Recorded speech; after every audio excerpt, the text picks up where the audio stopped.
In Acts chapter 9, we read that a young man named Saul, a Pharisee, began to persecute the church of Jesus Christ. He began breathing out threatenings and slaughter against the disciples of the Lord.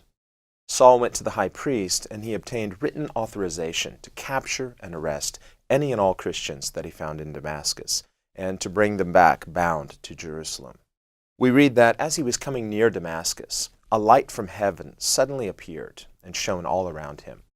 Saul was blinded by this light and he fell to the ground.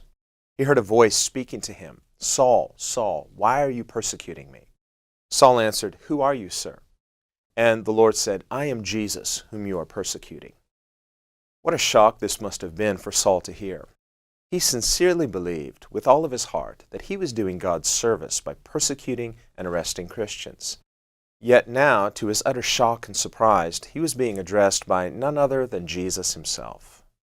Jesus also told Saul, "I'm the one you're persecuting."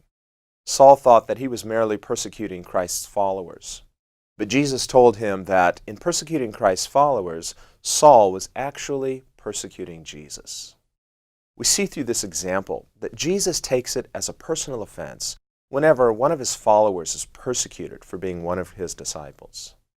We should be encouraged to realize that the Lord Jesus himself stands up for us whenever we're persecuted and mistreated for being one of his. Jesus also told Saul something interesting. He said, "It's difficult for you to kick against the goads." You have to know something about horse riding to understand this statement. When a rider wants his horse to ride faster, he will kick or goad the horse in the flanks. It doesn't hurt the horse, but it stimulates the nerves in his flanks so that his automatic reflex is to pick up his pace and run. If a horse is stubborn, he may react by trotting a few steps and then return to a walk or even stop. In such a case, the rider then has to let the horse know who's boss. If a horse is extremely stubborn, he might even buck and kick his hind legs, trying to throw the rider off. This is what Jesus meant when he said to Saul, "It's difficult for you to kick against the goads." In other words, Saul thought that he was in charge. He saw himself as the rider in his own life. But Jesus saw otherwise. Jesus was telling Saul, "Actually, I'm the rider and you're the horse. I'm trying to get you to go where I want you to go. But Saul, you're an extremely stubborn horse. Every time I goad you to run, you resist by kicking and bucking. You're trying to throw me off so that you can be in charge. But it's hard for you because I'm in charge, and you're not going to be able to throw me off. So you might as well accept it and let me lead you where I plan to take you." This is what Jesus meant when he said to Saul, "It's hard for you to resist by kicking against the goads." The others that were with Saul heard this same voice, but they saw no one. They were naturally astonished. Saul, who was now blinded and obviously humbled, did the wisest thing that he could have possibly done.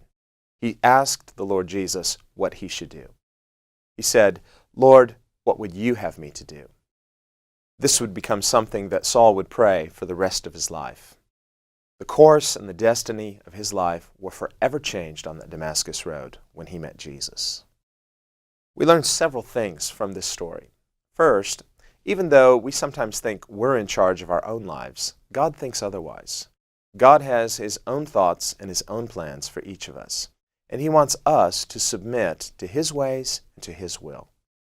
Secondly, we see that whenever Jesus interrupts the course and direction of our lives, we are forever changed. We, like Saul, must learn to pray just as he did. "Lord, what would you have me to do?"